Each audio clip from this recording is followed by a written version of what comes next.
ಗೌರವಾನ್ವಿತ ಎಲ್ಲ ಮಾಧ್ಯಮ ಬಂಧುಗಳಿಗೆ, ದೃಶ್ಯ ಮಾಧ್ಯಮ ಬಂಧುಗಳಿಗೆ ಹಾಗೂ ಖಾಸಗಿ ಚಾನೆಲ್ಗಳಂಥ ಎಲ್ಲರಿಗೂ ಪ್ರೀತಿಪೂರ್ವಕವಾದಂಥ ಸ್ವಾಗತವನ್ನು ಮತ್ತೊಮ್ಮೆ ಬಯಸುತ್ತಾ, ಕಳೆದ 5 ವರ್ಷದಲ್ಲಿ ಧರ್ಮಸ್ಥಳ ಗ್ರಾಮ ಪಂಚಾಯತ್ ಒಂದು ಮೈಲುಗಲ್ಲನ್ನು ಮುಟ್ಟಲಿಕ್ಕೆ ಸಹಕಾರಿಯಾಗಿದೆ ಅಂತ ಹೇಳುವಂಥ ಸಂತೋಷದ ಜೊತೆಗೆ ಈ ಒಂದು ಪತ್ರಿಕಾಗೋಷ್ಠಿಯನ್ನು ನೆರವೇರಿಸ್ತಾ ಇದ್ದೇವೆ. ಮುಖ್ಯವಾಗಿ ಧರ್ಮಸ್ಥಳ ಗ್ರಾಮ 8 ವಾರ್ಡ್ಗಳಿಂದ ಹೊಂದಿದೆ. ಸುಮಾರು 7,083 ಎಕರೆ ಜಾಗಗಳನ್ನು ಹೊಂದಿರುವಂತಹ ಒಂದು ದೊಡ್ಡ ವಿಸ್ತೀರ್ಣವಾದಂಥ ಭೂಮಿ. ಧರ್ಮಸ್ಥಳ ಗ್ರಾಮ ಪಂಚಾಯತಿ 8 ವಾರ್ಡ್ಗಳು ವಿಭಿನ್ನವಾದಂಥ ವಾರ್ಡ್ಗಳು. ಒಂದು ಗ್ರಾಮೀಣ ಸೊಗಡನ್ನು ಹೊಂದಿದ್ದರೆ ಇನ್ನೊಂದು ವಾರ್ಡು ಆಧುನಿಕದ ಬಿಲ್ಡಿಂಗ್ಗಳನ್ನು ಹೊಂದಿರುವಂಥದ್ದು. ಹಾಗಾಗಿ ಇಲ್ಲಿಯ ಗ್ರಾಮೀಣ ಸೊಗಡು ಮತ್ತು ನಗರದ ಸಮ್ಮಿಳಿತ ಈ ಗ್ರಾಮದ ವಿಶೇಷತೆ. ಗ್ರಾಮೀಣ ವಾರ್ಡ್ಗಳಿಗೆ ಬೇಕಾದಂಥ ಸಮಸ್ಯೆಯನ್ನು ಪರಿಹಾರ ಮಾಡುವಂಥದ್ದು ಒಂದು ನಿಟ್ಟಾದರೆ, ನಗರ ಪ್ರದೇಶಗಳಲ್ಲಿ ಉಂಟಾಗುವಂಥ ಸಮಸ್ಯೆಗಳಿಗೆ ಕೂಡ ಸ್ಪಂದಿಸುವಂಥದ್ದು ಇದೊಂದು ಚಾಲೆಂಜ್ ಆಗಿ ಇದೆ.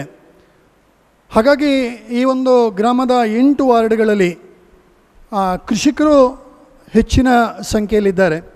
ಸುಮಾರು 1,150 ಎಕರೆ ಕೃಷಿ ಭೂಮಿಯನ್ನು ಹೊಂದಿರುವಂಥ ಕೃಷಿಕರು ಇರುವಂತಹ ಇದೊಂದು ಗ್ರಾಮ. ಅದರ ಜೊತೆಗೆ ಧರ್ಮಸ್ಥಳ ಗ್ರಾಮ ಪಂಚಾಯತ್ ಮಂಡಲ ಪಂಚಾಯತಿನಿಂದ ಪ್ರಾರಂಭ ಮಾಡಿ ಇಲ್ಲಿಯವರೆಗೆ ಗ್ರಾಮದ ಎಲ್ಲ ಅಭಿವೃದ್ಧಿಯ ಕೆಲಸಗಳನ್ನು ಭಾಳ ಪ್ರಾಮಾಣಿಕವಾಗಿ ಜನಗಳಿಗೆ ಮುಟ್ಟುವ ನಿಟ್ಟಿನಲ್ಲಿ ಪಾರದರ್ಶಕವಾಗಿ ಪರಿಣಾಮಕಾರಿಯಾಗಿ ಮಾಡಿಕೊಂಡು ಬಂದಿದೆ ಅಂತ ಹೇಳಲಿಕ್ಕೆ ತುಂಬ ಸಂತೋಷ ಪಡ್ತೇನೆ.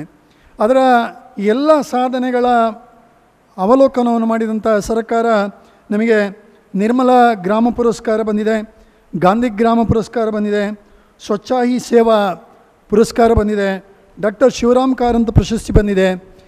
ಈ ಎಲ್ಲ ಪ್ರಶಸ್ತಿಗಳನ್ನು ಹೊಂದಬೇಕು ಅಂತೇಳಿದರೆ ಇಲ್ಲಿಯ ಗ್ರಾಮದ ಜನರ ಸಹಕಾರ ಮತ್ತು ನಮ್ಮ ಎಲ್ಲ ಸದಸ್ಯರ ಒಂದೇ ಮನಸ್ಸಿನ ಆಡಳಿತ ಯಂತ್ರ ಮತ್ತು ಆಡಳಿತ PDO ಇರ್ಬೋದು ಅಥವಾ ಸಿಬ್ಬಂದಿಗಳು ಪರಿಣಾಮಕಾರಿಯಾಗಿ ಪ್ರಾಮಾಣಿಕವಾಗಿ ಇಲ್ಲಿ ಕೆಲಸ ಮಾಡುವ ಕಾರಣ ಈ ಎಲ್ಲ ಪುರಸ್ಕಾರ ನಮಗೆ ಬಂದಿರುವಂಥದ್ದು.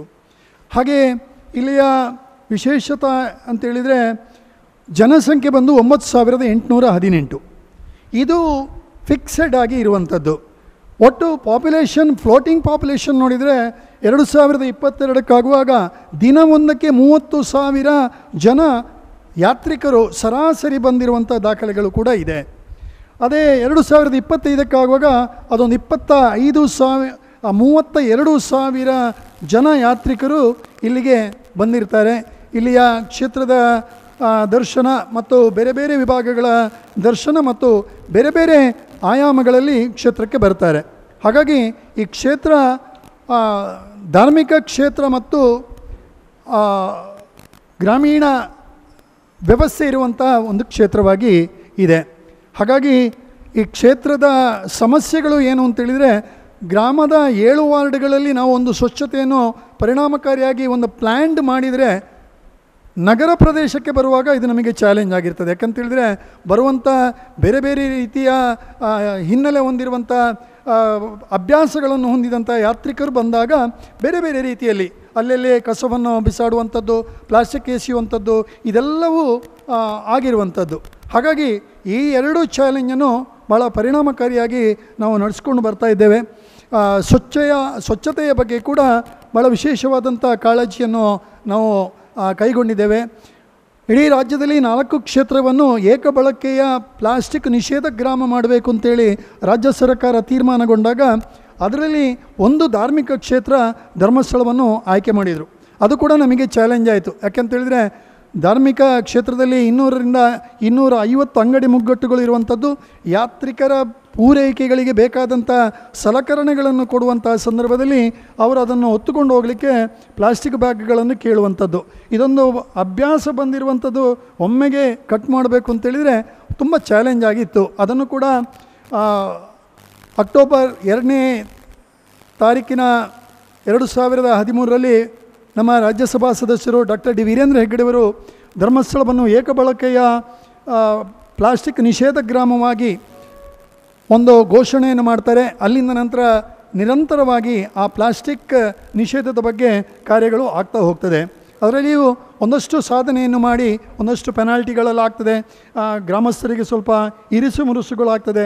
ಆದರೂ ಕಠಿಣವಾದಂಥ ಕ್ರಮವನ್ನು ಪರಿಸರ ಇಲಾಖೆಯ ಜೊತೆಗೆ ಗ್ರಾಮ ಪಂಚಾಯತ್ ತೆಗೆದುಕೊಂಡ ಕಾರಣ ಅದರಲ್ಲಿಯೂ ಒಂದು ರೀತಿಯ ಸಾಧನೆಯನ್ನು ನಾವು ಮಾಡಿದ್ದೇವೆ. ಇನ್ನು ಇಲ್ಲಿರುವಂಥ ಮನೆಗಳು ಒಟ್ಟು 2858 ಕುಟುಂಬಗಳು ಧರ್ಮಸ್ಥಳ ಗ್ರಾಮದಲ್ಲಿ ನಿರಂತರ ವಾಸ್ತವ್ಯವನ್ನು ಹೊಂದಿರುವಂಥ ಕುಟುಂಬಗಳು.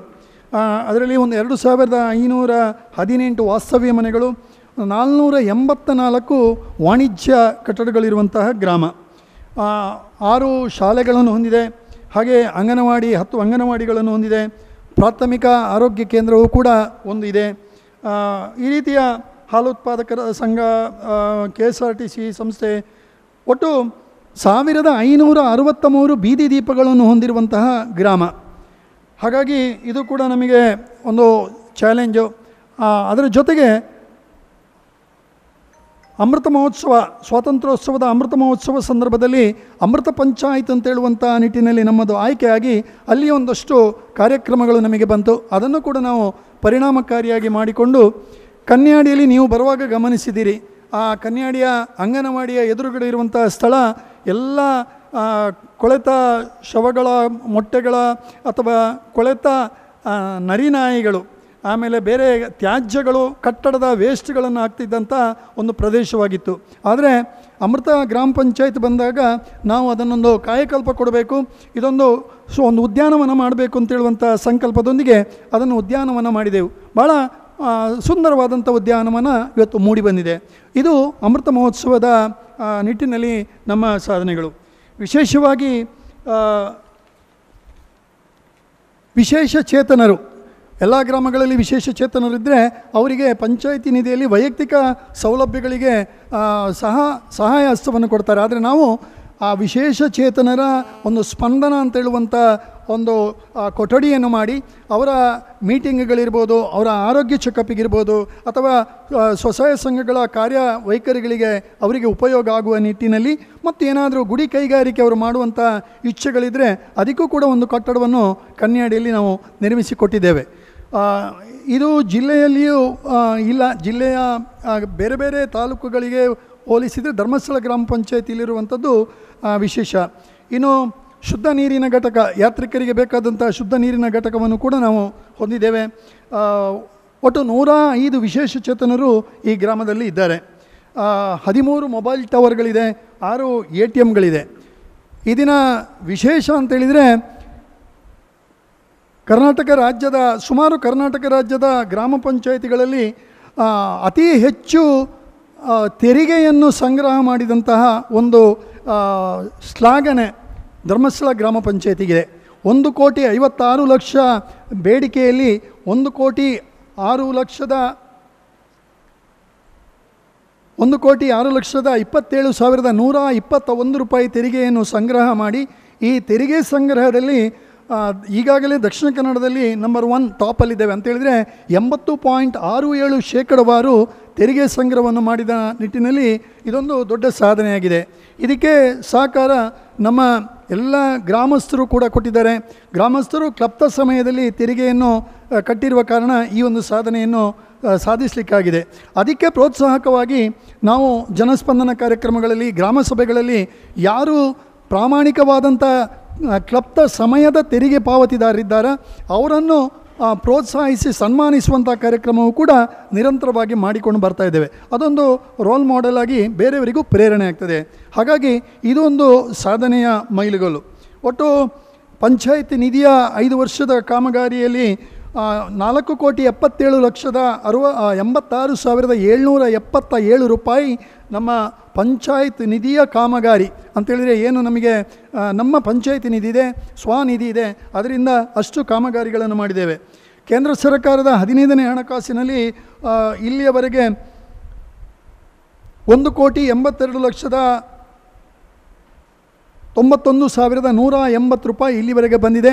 ಅದಕ್ಕೆ ಬೇಕಾದಂಥ ಅವರ ಏನು ನಿಯಮಾನುಸಾರ ಇದೆ ಆ ನಿಯಮಾನುಸಾರ ಕಾರ್ಯಗಳನ್ನು ಕೂಡ ನಾವು ಪರಿಣಾಮಕಾರಿಯಾಗಿ ಮಾಡಿದ್ದೇವೆ. ಕುಡಿಯುವ ನೀರಿನ ಒಟ್ಟು 15,02,475 ರೂಪಾಯಿ ಅದರಲ್ಲಿ ಸಂಗ್ರಹ ಆಗಿರುವಂಥದ್ದು. ಒಟ್ಟು ನಮ್ಮ ವಿದ್ಯುತ್ ಬಿಲ್ ನೋಡಿದಾಗ ಕುಡಿಯುವ ನೀರಿಗೆ 99,48,495 ರೂಪಾಯಿ ನಾವು ಮೆಸ್ಕಮ್ಮಿಗೆ ಕುಡಿಯುವ ನೀರಿನ ಬಾಬ್ತಿನಲ್ಲಿ ಕಟ್ಟಿರ್ತೇವೆ. ದಾರಿದೀಪಕ್ಕೆ 65,28,429 ರೂಪಾಯಿ ನಾವು ಮೆಸ್ಕಮ್ಮಿಗೆ ಕಟ್ಟಿರ್ತೇವೆ. ಈ ರೀತಿಯ ಒಟ್ಟು 1,57,52,558 ರೂಪಾಯಿ ಮೆಸ್ಕಮ್ಮಿಗೆ ಒಂದು ಪಂಚಾಯಿತಿ 5 ವರ್ಷಗಳಲ್ಲಿ ಕಟ್ಟಿದೆ. ಹಾಗಾಗಿ ಈ ವಿಚಾರಗಳ ಜೊತೆಗೆ ಬೇರೆ ಬೇರೆ ಕಾಮಗಾರಿಗಳಾಗಿದೆ. ಒಟ್ಟು 3,57,08,205 ರೂಪಾಯಿಯಲ್ಲಿ RCC ಕಾಂಕ್ರೀಟ್ ರೋಡ್ಗಳು ನಮ್ಮಲ್ಲಿಯ ಎಲ್ಲ ಗ್ರಾಮೀಣ 8 ವಾರ್ಡ್ಗಳಿಗೂ ಕೂಡ ಕಾಂಕ್ರೀಟ್ ರೋಡ್ಗಳನ್ನು ಮಾಡುವ ಮೂಲಕ ಈ ಒಂದು ಸಾಧನೆ ಮಾಡಿದ್ದೇವೆ. ತಡೆಗೋಡೆ ನಿರ್ಮಾಣ, ಯಾಕಂತ ಹೇಳಿದರೆ ಗ್ರಾಮೀಣ ಪ್ರದೇಶವಾದ ಕಾರಣ ಪ್ರಕೃತಿಯ ಏರು ಇಳಿತ ಇರುವ ಕಾರಣ ಅದನ್ನು ಕೂಡ ಇಲ್ಲಿ ಚಾಲೆಂಜ್ ಆಗಿದೆ. ನಮಗೆ 9,83,000 ಚಿಲ್ಲರೆಯಲ್ಲಿ ನಾವು ತಡೆಗೋಡೆಯನ್ನು ಮಾಡಿದ್ದೇವೆ. ಕಟ್ಟಡ ನಿರ್ವಹಣೆಯನ್ನು ಮಾಡಿದ್ದೇವೆ. ನೀರು ನಿರ್ವಹಣೆಗಳು, ಚರಂಡಿ ನಿರ್ವಹಣೆ, ಮೋರಿ ರಚನೆ, ಶೌಚಾಲಯ ನಿರ್ಮಾಣ, ಪೈಪ್ಲೈನ್ ವಿಸ್ತರಣೆ, ದಾರಿದೀಪ, ಒಟ್ಟು 6,75,80,432 ರೂಪಾಯಿ ಕಾಮಗಾರಿಗಳು ಈ 5 ವರ್ಷದಲ್ಲಿ ಆಗಿರುವಂಥದ್ದು. ಹಾಗಾಗಿ ಇದು ಅಭಿವೃದ್ಧಿಯ ಪಾಲಾದರೆ ನಮ್ಮಲ್ಲಿ ಪ್ರಧಾನಮಂತ್ರಿ ಆವಾಸ್ ಯೋಜನೆಯ ನಿಟ್ಟಿನಲ್ಲಿ ಸುಮಾರು 273 ಜನ ಅವರ ನೋಂದಾವಣಿಗಳು ಆಗಿದೆ. ಅವರ ದಾಖಲೆಗಳು ಸ್ಕ್ಯಾನ್ ಆಗ್ತಾ ಇದೆ. ಅದಾದ ಮೇಲೆ ಅರ್ಹ ನಿವೇಶನ ರಹಿತರು ಅಂತೇಳಿದರೆ ಅವರ ಎಲ್ಲ ದಾಖಲೆಗಳಿದ್ದು ಅವರಿಗೆ ನಿವೇಶನ ಇಲ್ಲ ಅಂತೇಳುವಂಥದ್ದು ಕಂಡುಕೊಂಡಾಗ 273 ಜನ ಅದರಲ್ಲಿ ಬರ್ತಾರೆ. ಒಟ್ಟು ಇಲ್ಲಿಯವರೆಗೆ 1,06,33,802 ತೆರಿಗೆ ಸಂಗ್ರಹಣೆ ಆಗಿದೆ. ಹಾಗಾಗಿ ಧರ್ಮಸ್ಥಳದ ಬೇರೆ ಬೇರೆ ಮೂಲಗಳಿಂದ ನಮಗೆ ಕಟ್ಟಡ ಬಾಡಿಗೆಯಲ್ಲಿ, ಯಾಕಂತೇಳಿದರೆ ಇದೊಂದು ಧಾರ್ಮಿಕ ಕ್ಷೇತ್ರವಾಗಿರುವ ಕಾರಣ ಅಂಗಡಿ ಮುಗ್ಗಟ್ಟುಗಳ ಒಂದು ದೊಡ್ಡ ರೆವೆನ್ಯೂ ಇದೆ. ಅದು ಸಾಧಾರಣ 40,72,400 ರೂಪಾಯಿ ನಮಗೆ ಸಂಗ್ರಹ ಆಗಿರುವ ಕಾರಣ ಇದೊಂದು ಪಂಚಾಯತಿಗೆ ದೊಡ್ಡ ನಿಧಿಯಾಗಿದೆ. ಇನ್ನು ಅಂಗಡಿಯ ಪರವಾನಗಿಯಲ್ಲಿ 7,94,000, ಸ್ವಚ್ಛತೆಯಲ್ಲಿ 4,55,200, ನೀರು ಸರಬರಾಜು ಶುಲ್ಕ ಸುಮಾರು 20,68,930, ಒಟ್ಟು 2,29,88,655 ನಮ್ಮ ಸ್ವಂತ ಸಂಪನ್ಮೂಲ ಆಗಿರ್ತದೆ. ಹಾಗಾಗಿ ಜಲ್ ಜೀವನ್ ಮಿಷನ್ ಇದರನ್ನು ಒಂದು ಗಮನ ಇರುವಾಗ 2,558 ಕುಟುಂಬಗಳಿದ್ದು ಈಗಾಗಲೇ ಪಂಚಾಯತಿನಿಂದ 1,588 ನೀರಿನ ಸಂಪರ್ಕವನ್ನು, ಪಂಚಾಯತ್ ನೀರಿನ ಸಂಪರ್ಕವನ್ನು ಹೊಂದಿದ್ದಾರೆ. JJM ಯೋಜನೆಯಡಿ 626 ಕುಟುಂಬಗಳಿಗೆ ನೀರಿನ ಸರಬರಾಜು ಸಂಪರ್ಕವನ್ನು ನಾವು ಈ ಸದ್ರಿ ಕ್ರಮದಲ್ಲಿ ತಗೊಂಡಿದ್ದೇವೆ. ಇನ್ನೊಂದು ದೊಡ್ಡ ಪ್ರಾಜೆಕ್ಟ್ ಅಂತೇಳಿದರೆ 26.15 ಕೋಟಿಯ ಕರ್ನಾಟಕ ಅರ್ಬನ್ ವಾಟರ್ ಸಪ್ಲೈಯ ಸ್ಕೀಮ್ನಲ್ಲಿ ನೆರಿಯ ಹೊಳೆಯಿಂದ ಧರ್ಮಸ್ಥಳ ಕ್ಷೇತ್ರ ಮತ್ತು ಪಂಚಾಯಿತಿಯ ಭಾಗಗಳ ಉಪಯೋಗಕ್ಕಾಗಿ ಒಂದು ನೀರಿನ ಯೋಜನೆಗಳು ಕೂಡ ಪೂರ್ಣ ಹಂತವಾಗಿದೆ. ಅದು ಕೂಡ 10,50,000 ಲೀಟರ್ನ ದೊಡ್ಡ ನೀರಿನ ಟ್ಯಾಂಕ್ ಈಗಾಗಲೇ ನಿರ್ಮಾಣಗೊಂಡು ಎಲ್ಲ ಟೆಸ್ಟಿಂಗ್ಗಳು ಆಗಿದೆ. ಪಂಪು ಕೂಡ ನೆರಿಯ ಹೊಳೆಯಿಂದ ಇಲ್ಲಿಗೆ ಸುಮಾರು 4 ಕಿಲೋಮೀಟರ್ ದೂರ ಇರುವಂಥ ಆ ಪಂಪ್ ಟ್ಯಾಂಕಿಗೆ ನೀರು ಬರುವಂಥದ್ದು, ಶುದ್ಧೀಕರಣ ಆಗುವಂಥದ್ದು, ಕೆಮಿಕಲ್ ಟೆಸ್ಟ್ ಆಗುವಂಥದ್ದು ಎಲ್ಲವೂ ಒಂದು ಸರ್ಕಾರದ ನೀತಿ ನಿಯಮಗಳ ಜೊತೆ ಒಟ್ಟಿನಲ್ಲಿ ಆ ಕಾರ್ಯಗಳು ಕೂಡ ಸಂಪೂರ್ಣ ಆಗಿದೆ. ಅದರಲ್ಲಿ 0.06 ಮೆಗಾ ಲ್ಯಾಕ್ ಲೀಟರ್ ಅದನ್ನು ಧರ್ಮಸ್ಥಳ ಗ್ರಾಮ ಪಂಚಾಯಿತಿಯ ಉಪಯೋಗಕ್ಕೆ, 3 ಮೆಗಾ ಲ್ಯಾಕ್ ಲೀಟರ್ಗಳು ಅದು ಕ್ಷೇತ್ರದ ವ್ಯವಸ್ಥೆಗಳಿಗೆ ಕೊಟ್ಟಿರುವಂಥದ್ದು. ಇದು ಪೂಜ್ಯ ರಾಜ್ಯಸಭಾ ಸದಸ್ಯರ ಬೇಡಿಕೆ ಮತ್ತು ಶಾಸಕರ ಶಿಫಾರಸಿನ ಮೂಲಕ ಬಂದಿರುವಂಥ ಪ್ರಾಜೆಕ್ಟ್. ಹಾಗಾಗಿ ಅದು ಕೂಡ ಒಂದು ಹಂತದಲ್ಲಿ ಕಂಪ್ಲೀಟ್ ಆಗಿದೆ. ಹಾಗಾಗಿ ನೀರು ಸರಬರಾಜಿನಲ್ಲಿಯೂ ಕೂಡ ದೊಡ್ಡ ಸಾಧನೆಯನ್ನು ಮಾಡಿದ್ದೇವೆ. ಇನ್ನು ಧರ್ಮಸ್ಥಳ ಗ್ರಾಮ ಪಂಚಾಯತ್ ಇಂಧನ ಸ್ವಾವಲಂಬಿ ಗ್ರಾಮ. ಇಲ್ಲಿ ನಮ್ಮ ಮೇಲಿನ ಪಂಚಾಯತ್ ಸಭಾಭವನದಲ್ಲಿ ವಿದ್ಯುತ್ತಿನ ಉಪಯೋಗಗಳು ಇಲ್ಲ. ನಾವು ದೊಡ್ಡ ಸೋಲಾರ್ ಪ್ಯಾನಲನ್ನು ಹಾಕಿಕೊಂಡು ಅದರಿಂದಲೇ ನಮ್ಮ ಅಲ್ಲಿಯ ವಿದ್ಯುತ್ ಉಪಯೋಗ ಆಗುವಂಥದ್ದು. ಇದು ಸ್ವಾವಲಂಬಿ ಇಂಧನ ಗ್ರಾಮವಾಗಿ ಮೂಡಿಬಂದಿದೆ. ಕಸದ ಬಗ್ಗೆ ಹೇಳೋದಿದ್ದರೆ ದಿನವೊಂದಕ್ಕೆ ಸುಮಾರು 1600 ರೂಪಾಯಿ ಗ್ರಾಮ ಪಂಚಾಯಿತಿಗೆ ಡಿಪಿಸಿಟಲ್ಲಿ ಅಂತೇಳಿದರೆ ಎಕ್ಸ್ಟ್ರಾ ನಮ್ಮ ಕೈಯಿಂದಲೇ ಖರ್ಚಾಗುವಂಥದ್ದು. ಯಾಕಂದರೆ 987 kg ಪರ್ ಡೇ ಕಸ ಸಂಗ್ರಹ ಆಗ್ತದೆ.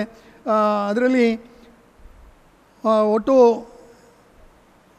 ಮೊದಲಿನ ದಿನಗಳಲ್ಲಿ ಆ ಪ್ಲಾಸ್ಟಿಕ್ ಅಥವಾ ಬಾಟ್ಲುಗಳ ಮಾರಾಟದಲ್ಲಿದ್ದಾಗ ಸುಮಾರು 7,40,250 ರೂಪಾಯಿ ನಮಗೆ ಆದಾಯ ಇರ್ತಿತ್ತು. ಆದರೆ MRF ಘಟಕ ಆದ ಕಾರಣ ನಾವೆಲ್ಲ ಕಸವನ್ನು ಅಲ್ಲಿ ಕೊಡಬೇಕು. ಹಾಗಾಗಿ ಈಗ ಅದೇನಿಲ್ಲ, ಕೇವಲ ಗೊಬ್ಬರ ಮೂಲಕ ಹಸಿ ಕಸಗಳ ಸಂಗ್ರಹಣೆಯನ್ನು ಮಾಡಿ ಅದಕ್ಕೆ ತೊಟ್ಟಿಯನ್ನು ಮಾಡಿ ಅಲ್ಲಿಂದ ಗೊಬ್ಬರವನ್ನು ಮಾಡಿ ಆ ಗೊಬ್ಬರವನ್ನು ಪಕ್ಕದ ಕೃಷಿಕರಿಗೆ, ರೈತರಿಗೆ ನಾವು ಕೊಡ್ತೇವೆ. ಅದು ಕೂಡ ಸಾಧನೆಯಾಗಿದೆ. ಇನ್ನೊಂದು, ನಮ್ಮ ಆ ತ್ಯಾಜ್ಯ ಘಟಕದಲ್ಲಿ ಕೋಳಿ ಸಾಕಣೆಯನ್ನು ಕೂಡ ಮಾಡ್ತಾಯಿದ್ದೇವೆ. ಯಾಕಂದರೆ ಇರುವಂಥ ಹಸಿ ಕಸವನ್ನು ತಿಂದ ಕೋಳಿಗಳಿರ್ತವೆ. ಆ ಕೋಳಿಗಳನ್ನು ವರ್ಷದಲ್ಲಿ 2-3 ಸಲ ಏಲಂ ಮಾಡುವ ಮೂಲಕ, ಸಾರ್ವಜನಿಕ ಏಲಂ ಮಾಡುವ ಮೂಲಕ ಅದು ಕೂಡ ಒಂದು ಪುಟ್ಟ ರೆವೆನ್ಯೂ ಇದೆ. ಅಲ್ಲಿ ಒಂದು ಜೇನು ಸಾಕಣೆಯನ್ನು ಕೂಡ ಆ ಭಾಗದಲ್ಲಿ ಮಾಡ್ತಾಯಿದ್ದೇವೆ. ಒಟ್ಟು ಇಷ್ಟು ಪಂಚಾಯಿತಿಯ ವಿಷಯ. ಹಾಗಾಗಿ ಈ ಎಲ್ಲ ಸಾಧನೆಗಳನ್ನು ಮಾಡಿದೆ. ಮಾನ್ಯ ಶಾಸಕರು, ಸಂಸದರು, ರಾಜ್ಯಸಭಾ ಸದಸ್ಯರು, ವಿಧಾನ ಪರಿಷತ್ ಸದಸ್ಯರ ನಿಧಿಯಿಂದ ಗ್ರಾಮಕ್ಕೆ ಒಂದಷ್ಟು ಅನುದಾನಗಳು ಬಂದಿದೆ. ಮಾನ್ಯ ಶಾಸಕರಾದಂಥ ಹರೀಶ್ ಪೂಂಜಾರಿ ಇವರಿಂದ ಸುಮಾರು 77 ಕೋಟಿ ಅಂತೇಳಿದರೆ ಕ್ಷೇತ್ರದ ನೀರಿನ ವ್ಯವಸ್ಥೆಗಳು, ಡ್ಯಾಮ್ಗಳಿರ್ಬೋದು ಅಥವಾ ನೇತ್ರಾವತಿಯ ಕಿಂಡಿ ಅಣೆಕಟ್ಟಿನ ಮಾರ್ಪಾಡಿರ್ಬೋದು, ಬೇರೆ ಬೇರೆ ಕಾಮಗಾರಿಗಳಿಗೆ ಒಟ್ಟು 77 ಕೋಟಿ ರೂಪಾಯಿಯವರೆಗಿನ ಅನುದಾನಗಳು ಬಂದಿದೆ. ಮಾನ್ಯ ಸಂಸದರಾದಂಥ ನಳಿನ್ ಕುಮಾರ್ ಕಟೀಲ್ರವರು, ಮಾಜಿ ಸಂಸದರಾದ ನಳಿನ್ ಕುಮಾರ್ ಕಟೀಲ್ರವರು ಕೂಡ ಸುಮಾರು 40 ಲಕ್ಷ ಅನುದಾನವನ್ನು ಕ್ಷೇತ್ರದ ಬೇರೆ ಬೇರೆ ಭಾಗಗಳಲ್ಲಿ ಕೊಟ್ಟಿದ್ದಾರೆ. ವಿಶೇಷ ಅಂತೇಳಿದರೆ ಮಾನ್ಯ ರಾಜ್ಯಸಭಾ ಸದಸ್ಯರು ಪೂಜ್ಯ ಡಾಕ್ಟರ್ ಡಿ ವೀರೇಂದ್ರ ಹೆಗ್ಗಡೆಯವರು ಈ ಒಂದು ಪರಿಸರದ ಅವರ ರಾಜ್ಯಸಭಾ ನಿಧಿಯಿಂದ ಇಲ್ಲಿಯ ಪರಿಶಿಷ್ಟ ಜಾತಿಯ ಕಾಲನಿ ಅಶೋಕನಗರದ ಮೂಲಸೌಕರ್ಯಗಳ ಅಭಿವೃದ್ಧಿಗೋಸ್ಕರ 2,41,00,000 ರೂಪಾಯಿಯನ್ನು ಈ ಬಾರಿಯ ಈ ಸಾಲಿನ ಅವರ ಅನುದಾನದಲ್ಲಿ ಕೊಟ್ಟಿದ್ದಾರೆ. ಅದರಲ್ಲಿ CC ಚರಂಡಿಗಳು, ಆಮೇಲೆ CC ಕಾಂಕ್ರೀಟ್ ರೋಡ್ಗಳು, ಆಮೇಲೆ ಬೀದಿ ದೀಪಗಳು, ಇದೆಲ್ಲವೂ ಪ್ರಾಜೆಕ್ಟ್ ಇರುವಂಥದ್ದು. ಇನ್ನು ಮುಳಿಕಾರೆಂಬಂಥ ಪರಿಶಿಷ್ಟ ಪಂಗಡದ ಕಾಲನಿಗೆ ಅಲ್ಲಿಯ CC ರಸ್ತೆಗಳು ಸಂಪೂರ್ಣ ಹದಗೆಟ್ಟಿರುವ ಕಾರಣ ಅದನ್ನು ಕೂಡ ನಾವು ಬೇಡಿಕೆ ಇಟ್ಟಾಗ ಅದಕ್ಕೂ ಕೂಡ 50 ಲಕ್ಷ ರೂಪಾಯಿಯ ಅನುದಾನವನ್ನು ನಮಗೆ ಭರವಸೆ ಕೊಟ್ಟಿದ್ದಾರೆ. ಅದನ್ನು ಕೂಡ ಕೊಡ್ತಾ ಇದ್ದಾರೆ. ಹಾಗೆ ಮಾನ್ಯ ವಿಧಾನ ಪರಿಷತ್ ಸದಸ್ಯರಾದಂಥ ಮಾಜಿ ಸದಸ್ಯರಾದಂಥ ಹರೀಶ್ ಕುಮಾರ್ ಅವರು ಕೂಡ ನಮ್ಮ ಅಭಿವೃದ್ಧಿಯಲ್ಲಿ ಸುಮಾರು 3 ಲಕ್ಷ ರೂಪಾಯಿಯವರೆಗಿನ ಅನುದಾನವನ್ನು ಬೇರೆ ಬೇರೆ ಸಂದರ್ಭದಲ್ಲಿ ಕೊಟ್ಟಿದ್ದಾರೆ. ಹಾಗೆ ಪ್ರಸ್ತುತ MLC ಆದಂಥ ಪ್ರತಾಪ್ ಸಿಂಗ್ ನಾಯಕ್ ಅವರು ಕೂಡ ಈ ಭಾಗದ ಅಭಿವೃದ್ಧಿಯಲ್ಲಿ ಕನ್ಯಾಡಿಯ ಶಾಲೆಗೆ ಒಂದು 5 ಲಕ್ಷ, ಹಾಗೆ ಇಲ್ಲಿಯ ಮುಳಿಕಾರಿನ ಪರಿಶಿಷ್ಟ ಪಂಗಡದ ಕಾಲನಿಗೆ 5 ಲಕ್ಷ, ಸುಮಾರು 10 ಲಕ್ಷ ರೂಪಾಯಿಯನ್ನು ಅವರು ಕೊಟ್ಟಿದ್ದಾರೆ. ವಿಧಾನ ಪರಿಷತ್ ಸದಸ್ಯರಂಥ ಮಂಜುನಾಥ್ ಭಂಡಾರಿ ಅವರು ಕೂಡ ಈಗಾಗಲೇ 2 ಲಕ್ಷ ರೂಪಾಯಿಯ ಅನುದಾನವನ್ನು ಕೊಟ್ಟಿದ್ದಾರೆ. ಅದನ್ನು ಮುಂದಿನ ಕಾಮಗಾರಿಗಳಿಗೆ ನಮಗೆ ಉಪಯೋಗ ಆಗಲಿಕ್ಕಿದೆ. ಒಟ್ಟು ಜನಪ್ರತಿನಿಧಿಗಳು ಎಲ್ಲರ ಸಹಕಾರದಿಂದ ಈ ಧರ್ಮಸ್ಥಳ ಗ್ರಾಮ ಒಂದು ಸುಸಜ್ಜಿತವಾದಂಥ ಒಂದಷ್ಟು ಮೂಲಸೌಕರ್ಯವನ್ನು ಹೊಂದಿರುವಂಥ ಗ್ರಾಮ ಅಂಥೇಳಿ ನಮ್ಮ ಒಂದು ಭಾವನೆ. ಹಾಗಾಗಿ ಇದಕ್ಕೆ ಸಹಕರಿಸಿದಂಥ ಎಲ್ಲ ಬಂಧುಗಳಿಗೆ ಕೂಡ ಜನಪ್ರತಿನಿಧಿ ಕೂಡ ವಿಶೇಷವಾದಂಥ ಸಹಕಾರ. ಅದರ ಒಟ್ಟಿಗೆ ಶ್ರೀ ಕ್ಷೇತ್ರ ಧರ್ಮಸ್ಥಳ ಸ್ವಚ್ಛತೆಯ ವಿಚಾರದಲ್ಲಿ ಇಲ್ಲಿ ಸಂಗ್ರಹ ಆಗುವಂಥ ಕಸ ನಮಗೆ ಚಾಲೆಂಜ್ ಆಗಿರುವ ಕಾರಣ ಪೇಟೆಯ ಒಂದಷ್ಟು ಭಾಗದ ಕಸವನ್ನು ಕೂಡ ಅವರು ಸಂಗ್ರಹಣೆ ಮಾಡಿಕೊಂಡು ವಿಲೇವಾರಿಯನ್ನು ಮಾಡ್ತಾರೆ. ನಾವು ಕೂಡ ಮಾಡ್ತಾ ಇದ್ದೇವೆ. ಹಾಗಾಗಿ ಜಂಟಿಯಲ್ಲಿ ಈ ಕಾರ್ಯವನ್ನು ನಾವು ಮಾಡ್ತಾ ಇದ್ದೇವೆ. ಹಾಗೆ ಧರ್ಮಸ್ಥಳ ಗ್ರಾಮ ಪಂಚಾಯತಿನ ಗ್ರಂಥಾಲಯ ಇದು ಕೂಡ ಒಂದು ತಾಲೂಕಿನ ಒಂದು ಶ್ರೇಷ್ಠ ಗ್ರಂಥಾಲಯ ಆಗಿದೆ. ಸುಮಾರು 26,020 ಪುಸ್ತಕಗಳು ಹೊಂದಿದೆ. ಅದರಲ್ಲಿ ಓದುವ ಬೆಳಕು ಕಾರ್ಯಕ್ರಮದಲ್ಲಿ 1,611 ಮಕ್ಕಳು ಸದಸ್ಯತ್ವ ಹೊಂದಿದ್ದಾರೆ. ಡಿಜಿಟಲ್ ಗ್ರಂಥಾಲಯದಲ್ಲಿ 1,500 ಮಕ್ಕಳು ಸದಸ್ಯತ್ವ ಹೊಂದಿದ್ದಾರೆ. 18 ವರ್ಷ ಮೇಲ್ಪಟ್ಟ ಒಟ್ಟು 3129 ಜನ ಗ್ರಂಥಾಲಯದ ಸದಸ್ಯರಾಗಿದ್ದಾರೆ. ಡಿಜಿಟಲ್ ಗ್ರಂಥಾಲಯದಲ್ಲಿ ಒಟ್ಟು 600 ಜನ ಸದಸ್ಯತ್ವ ಹೊಂದಿದ್ದಾರೆ. ಒಟ್ಟು 4740 ಜನ ಈ ನಮ್ಮ ಲೈಬ್ರರಿಯ ಗ್ರಂಥಾಲಯದ ಸದಸ್ಯತ್ವವನ್ನು ಹೊಂದಿದ್ದಾರೆ. ಗ್ರಂಥಾಲಯ ಅಭಿವೃದ್ಧಿ ಸಮಿತಿ ಅಂತ ಹೇಳುವಂಥ ನಿಟ್ಟಿನಲ್ಲಿ ಕೂಡ ಒಳ್ಳೆಯ ಕೆಲಸಗಳಾಗ್ತಾ ಇದೆ. ಈಗಾಗಲೇ ಇದರ ಪಕ್ಕದಲ್ಲಿ ನೂತನವಾದಂಥ ಸುಸಜ್ಜಿತವಾದಂಥ ಕಟ್ಟಡ ಕೂಡ ಒಂದು 85% ಪೂರ್ತಿ ಆಗಿದೆ. ಲೈಬ್ರರಿಯ ಕಟ್ಟಡ ಒಟ್ಟು 24 ಲಕ್ಷ ರೂಪಾಯಿಯ ಕಟ್ಟಡ. ಅಮೃತ ಗ್ರಾಮದಲ್ಲಿ 3,30,000 ನಾವು ಇಟ್ಟಿದ್ದೇವೆ. ಪಂಚಾಯಿತಿಯ ನಿಧಿಯಲ್ಲಿ 5 ಲಕ್ಷವನ್ನು ಇಟ್ಟಿದ್ದೇವೆ. ಒಟ್ಟು 37.3 ಲಕ್ಷ ಅನುದಾನವನ್ನು ಕೊಟ್ಟಂಥ ಈ ಮನೆ ಗ್ರಂಥಾಲಯ ಕೂಡ ಮುಂದೆ ಜನಗಳ ಸೇವೆಗಾಗಿ ತೆರೆದುಕೊಳ್ಳಿಕ್ಕಿದೆ. ಇನ್ನು ಕೆಲವೇ ದಿನಗಳಲ್ಲಿ ಆಗಲಿಕ್ಕಿದೆ.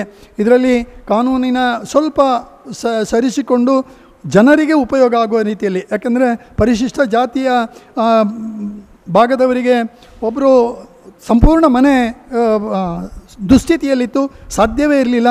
ಎಲ್ಲವೂ ಕುಸಿದು ಹೋಗುವಂಥ ಸಂದರ್ಭದಲ್ಲಿ ಅದನ್ನು ಪರಿಗಣಿಸಿ ಮ್ಯಾಕ್ಸಿಮಮ್ ಎಷ್ಟು ಸಹಕಾರ ಮಾಡಲಿಕ್ಕಾಗ್ತದೆ ಅಷ್ಟನ್ನು ಕೊಟ್ಟು ಪಂಚಾಯಿತಿಯ ಸದಸ್ಯರು ಮತ್ತು ಸಿಬ್ಬಂದಿಗಳೆಲ್ಲ ಸೇರಿಕೊಂಡು ಅವರಿಗೊಂದು ಸುಸಜ್ಜಿತವಾದಂಥ ಮನೆಯನ್ನು ಕೂಡ ಮಾಡುವಂಥ ಕೆಲಸಗಳು ಈ ಗ್ರಾಮ ಪಂಚಾಯತಿಯಿಂದ ಆಗಿದೆ. ಹಾಗೆ ವಿಶೇಷ ಚೇತನರು ನಾರ್ಯದ ಒಬ್ಬ ತುಂಗಪ್ಪ ಮತ್ತು ಅವರ ಫ್ಯಾಮಿಲಿ ಅವರ ಎಲ್ಲ ಪೂರೈಕೆಗಳಿಗೆ ಅಂದರು. ಮುಖ್ಯವಾಗಿ ಇಡೀ ಕುಟುಂಬವೇ ದೃಷ್ಟಿಯನ್ನು ಕಳೆದುಕೊಂಡಿದೆ, ಏನೂ ಕಾಣುವುದಿಲ್ಲ. ಆದರೂ ಮನದ ಬೇಡಿಕೆಗಳು ತುಂಬ. ಹೀಗೆ ಹೋದಾಗ ಅವರಿಗೆ ವೀಲ್ ಚೇರ್ ಅಥವಾ ಇತರನ್ನೆಲ್ಲ ಕೊಟ್ಟಾಗ ನನಗೆ ಅದರಲ್ಲಿ ಒಬ್ಬ ತುಂಗಪ್ಪರವರು ಹೇಳಿದರು, ನನಗೆ ಇಡೀ ದೇಶದ ಎಲ್ಲ ವಿಚಾರಗಳು ಗೊತ್ತಾಗಬೇಕು, ಹಾಡುಗಳು ಕೇಳಬೇಕು, ನನಗೂ ಕೂಡ ಏನಾದರೂ ಮಾಡಬೇಕು ಅಂತೇಳುವಂಥ ತುಡಿತ ಮನಸ್ಸಿನ ಒಳಗಡೆ ಬರ್ತದೆ. ನನಗೊಂದು ರೇಡಿಯೋವನ್ನು ಕೊಡಬೇಕು ಅಂತ ಕೇಳಿಕೊಂಡ್ರು. ಆಗ ನಾವು ಇಲ್ಲಿಂದ ಹೋಗಿ ಒಂದು ರೇಡಿಯೋವನ್ನು ಒದಗಿಸಿ ಅವರ ಒಂದು ಬದುಕಿನ ಸುಂದರ ಕನಸುಗಳನ್ನು ಕಾಣಲಿಕ್ಕೆ ಕೂಡ ನಾವು ಪ್ರೋತ್ಸಾಹ ಮಾಡಿದ್ದೇವೆ. ಅದು ಕೂಡ ಒಳ್ಳೆಯ ಕಾರ್ಯ ಆಗಿದೆ. ಇದೇ ರೀತಿ ಧರ್ಮಸ್ಥಳ ಗ್ರಾಮದ ಈ 8 ವಾರ್ಡುಗಳಲ್ಲಿ ಕೂಡ ಮಳೆ ಹಾನಿಯಿಂದ ಬೇರೆ ಬೇರೆ ಸಂದರ್ಭದಲ್ಲಿ ಆದಂಥ ತೊಂದರೆಗಳಿಗೆ ಗ್ರಾಮ ಪಂಚಾಯತಿನ ಲಿಮಿಟನ್ನು ಮೀರಿ ಕೂಡ ನಾವು ಸಹಕಾರ ಮಾಡಿದ್ದೇವೆ. ಹಾಗಾಗಿ ಇಷ್ಟು ಕಾರ್ಯಗಳನ್ನು ನಾವು ಮಾಡಿದ್ದೇವೆ. ಧರ್ಮಸ್ಥಳ ಗ್ರಾಮ ಪಂಚಾಯತಿನ ಈ ಎಲ್ಲ ಕಾರ್ಯಗಳಿಗೆ ಸಹಕರಿಸಿದಂಥ ಜನಪ್ರತಿನಿಧಿಗಳಿಗೆ, ಪಂಚಾಯತ್ ಸದಸ್ಯರುಗಳಿಗೆ, ಗ್ರಾಮಸ್ಥರಿಗೆ, ವಿಶೇಷವಾಗಿ ಪತ್ರಿಕಾ ಪ್ರತಿನಿಧಿಗಳು, ನಮಗೆ ಮಾಧ್ಯಮ ಬಂಧುಗಳು ನಮಗೆ ಸಂದರ್ಭೋಚಿತವಾದಂಥ ಸಲಹೆಗಳನ್ನು ಕೊಟ್ಟಾಗ ಅದನ್ನು ಕೂಡ ಅನುಷ್ಠಾನ ಮಾಡುವಲ್ಲಿ ಸಹಕಾರಿಯಾಗಿದೆ. ಹಾಗಾಗಿ ನಿಮಗೂ ಕೂಡ ವಿಶೇಷವಾದಂಥ ಅಭಿವಂದನೆಗಳನ್ನು ಸಲ್ಲಿಸಿದ್ದೇನೆ.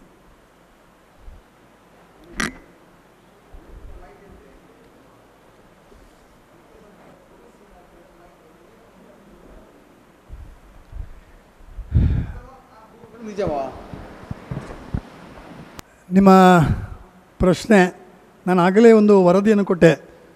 ದಿನಕ್ಕೊಂದರ 32,000 ಜನಸಂಖ್ಯೆ ಬರುವಂಥ ಈ ಒಂದು ಯಾತ್ರಿಕ ಪ್ರಸಿದ್ಧವಾದಂಥ ಕ್ಷೇತ್ರದಲ್ಲಿ ಜನಸಂದಣಿಯಲ್ಲಿ ಬೇರೆ ಬೇರೆ ಮನೋ ಇಚ್ಛೆಯಿಂದ ಬಂದಿರುವಂಥ ಯಾತ್ರಿಕರು ಇರ್ತಾರೆ. ಆ ಯಾತ್ರಿಕರ ಮನೋಭೂಮಿಕೆ ಬೇರೆ ಬೇರೆ ಇರ್ತದೆ. ಎಲ್ಲವೂ ಕ್ಷೇತ್ರಕ್ಕೆ ಬಂದಿರುವಂಥವರು ದೇವರ ದರ್ಶನ ಅಥವಾ ಬೇರೆ ಉದ್ದೇಶದಲ್ಲಿ ಬರೋದಿಲ್ಲ. ಒಬ್ಬೊಬ್ಬನ ಮನೋಭೂಮಿಕೆ ಒಂದೊಂದು ಇರ್ತದೆ. ಹಾಗಾಗಿ ಆ ಸಂದರ್ಭದಲ್ಲಿ ಬಂದಿರುವಂತಹ ಈ ಜನಗಳಲ್ಲಿ ಒಂದಷ್ಟು ಅನಾಥ ಶವಗಳು ಆಗಿರುವಂಥದ್ದು. ಅನಾಥ ಶವ ಹೇಗೆ ಆಗ್ತದೆ ಅಂತೇಳುವಂಥದ್ದು ನಿಮಗೆ ಗೊತ್ತಿದೆ. ಆ ಬಾಡಿ ಸಾರ್ವಜನಿಕವಾಗಿ ಒಬ್ಬರು ದೂರುದಾರರು ಕೊಡ್ತಾರೆ, ಇಲ್ಲಿ ಒಂದು ಅನಾಥವಾಗಿ ಬಾಡಿ ಇದೆ ಅಂತೇಳಿ.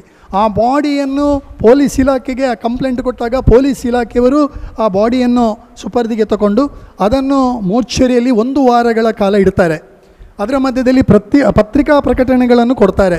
ಈ ಅನಾಥ ಶವಕ್ಕೆ ಸಂಬಂಧಪಟ್ಟ ಯಾರಾದರೂ ವಾರಿಸುದಾರರಿದ್ದರೆ ನೀವು ಬರಬೇಕು, ಈ ಶವವನ್ನು ತಗೊಂಡು ಹೋಗಬೇಕು ಅಂತೇಳಿ. 8ನೇ ದಿವಸ ಯಾರೂ ಇಲ್ಲ ಅಂತೇಳುವಾಗ ಅದನ್ನು ಅನಾಥ ಶವ ಅಂತೇಳಿ ಅದಕ್ಕೆ ಒಂದು UDR ನಂಬರ್ ಅಂತೇಳುವಂಥದ್ದನ್ನು ಘೋಷಣೆ ಮಾಡ್ತಾರೆ. ಆ UDR ನಂಬರ್ ಘೋಷಣೆ ಮಾಡಿದ ತಕ್ಷಣದಲ್ಲಿ ಗ್ರಾಮ ಪಂಚಾಯತಿನ PDO ರವರಿಗೆ ಪೊಲೀಸ್ ಇಲಾಖೆಯಿಂದ ಒಂದು ಲೆಟ್ರ್ ಬರ್ತದೆ, ಹೀಗೆ ಅನಾಥ ಶವ ಬಂದಿದೆ, ಇದನ್ನು ದಫನ ಮಾಡುವಂಥ ಕಾರ್ಯವನ್ನು ನೀವು ಮಾಡಬೇಕು ಅಂತೇಳಿ. ಎಲ್ಲ ಕಡೆಯೂ ಇರುವಂಥದ್ದು, ಒಂದು ಆರೋಗ್ಯ ಇಲಾಖೆ ಮಾಡಬೇಕು, ಇಲ್ಲಾಂದರೆ ಲೋಕಲ್ ಕೌನ್ಸಿಲ್ಸ್ ಪಂಚಾಯತ್ ಇರ್ಬೋದು ಏನು ಮಾಡಬೇಕು. ಹಾಗಾಗಿ ಅದನ್ನು ನಾವು ನಿರಂತರವಾಗಿ ಮಾಡಿಕೊಂಡು ಬರ್ತಾಯಿದ್ದೇವೆ. ಇದು ಆ ಅನಾಥ ಶವದ ದಫನಕ್ಕೆ ನಾವು ಆ್ಯಂಬುಲೆನ್ಸ್ ಚಾರ್ಜ್ ಇಲ್ಲಿಂದ ತೊಗೊಂಡು ಹೋಗುವಂಥ ಆ್ಯಂಬುಲೆನ್ಸು ಮಂಗಳೂರಿಗೆ ದೇರಳಕಟ್ಟೆ, ಯಾಕಂದರೆ ಎಲ್ಲ ಜಿಲ್ಲಾ ಕೇಂದ್ರಗಳಲ್ಲಿ ಪೋಸ್ಟ್ಮಾರ್ಟಮ್ ಆಗಿಯೇ ನಾವು ಈಗ ಮಾಡುವಂಥದ್ದು. ಇಲ್ಲಿ ಸ್ಥಳೀಯವಾಗಿ ಯಾವುದೇ ನಿರ್ಧಾರಗಳು ತಗೊಳ್ತೀವಿ ಅಂದರೆ ಪೊಲೀಸ್ ಅವರಿಗೆ ಸಹಕಾರ ಮಾಡ್ತೇವೆ. ಬರುವಂಥ ಆ್ಯಂಬುಲೆನ್ಸ್ ಮತ್ತು ಅದನ್ನು ದಫನ ಮಾಡುವ ಸಫಾಯಿ ಕರ್ಮಚಾರಿಗಳು ನಮ್ಮ ಪಂಚಾಯತ್ ವ್ಯಾಪ್ತಿಯಲ್ಲಿರುವಂತಹ ಆ ಕಾರ್ಯವನ್ನು ಮಾಡಲಿಕ್ಕೆ ಆಸಕ್ತಿ ಇರುವಂಥ ಒಂದಷ್ಟು ಜನ ಇದ್ದಾರೆ. ಯಾಕಂದರೆ ಮಾನಸಿಕವಾಗಿ ಅವರು ಕೂಡ ಸದೃಢರಾಗಿರ್ತಾರೆ, ಅವರಿಗೆ ಎಲ್ಲ ಭಾವನೆಗಳನ್ನು ಬಿಟ್ಟು ಮಾಡ್ತಾರೆ. ಅಂಥವರನ್ನು ಹುಡುಕಿಕೊಂಡು ಅವರನ್ನು ಕರೆದು ಈ ಕೆಲಸವನ್ನು ಮಾಡ್ತಾಯಿದ್ದೇವೆ. ಇದು ನಿರಂತರವಾಗಿ ನಡ್ಕೊಂಡು ಬಂದಿರುವಂಥದ್ದು. ಇದು ಈ ಲೆಕ್ಕಾಚಾರ ಎಲ್ಲಿಂದ ಅಂತೇಳಿದರೆ 1900 ಗ್ರಾಮ ಪಂಚಾಯತ್ ಯಾವಾಗ ಶುರುವಾಯಿತು, ಅದರ ನಂತರದ 1980-81 ಹಾಗೆ ನಿರಂತರವಾಗಿ ನಮ್ಮ ಆಡಿಟ್ನಲ್ಲಿ ಅನಾಥ ಶವಗಳ ದಫನಕ್ಕೆ ಅಂತೇಳುವಂಥ ಖರ್ಚುಗಳು ಇದೆ. ಇದಕ್ಕೆ ಪೂರಕ ದಾಖಲೆ ಇಲ್ಲದಿದ್ದರೆ ನಾವು ಗ್ರಾಮ ಪಂಚಾಯತ್ ಮಾಡಲಿಕ್ಕೆ ಆಗೋದೇ ಇಲ್ಲ. ದಾಖಲೆಗಳ ಸಹಿತವಾಗಿ ನಾವು ಮಾಡಿರುವಂಥದ್ದು. ಆಮೇಲೆ ಇವತ್ತಿನ ಮಾಧ್ಯಮಗಳ ಮೂಲಕ ಅಥವಾ ಇದು ನನಗೆ ಯಾರು ಏನು ಅಂತೇಳಿ ಗೊತ್ತಿಲ್ಲ, ನಾವು ಸ್ಥಳೀಯ ಆ ಕೆಲಸವನ್ನು ಮಾಡುವ ಕೌಶಲ್ಯ ಇರುವಂಥವರನ್ನು ಉಪಯೋಗ ಮಾಡಿಕೊಂಡು ಅವರಿಗೆ ಪೇಮೆಂಟ್ ಮಾಡ್ತೇವೆ. ಪೇಮೆಂಟ್ ಮಾಡಿದರೆ ವೋಚರ್ ಕೂಡ ಮಾಡ್ತೇವೆ, ಅವರ ಹೆಸರಿಗೆ ವೋಚರನ್ನು ಕೂಡ ಮಾಡ್ತೇವೆ.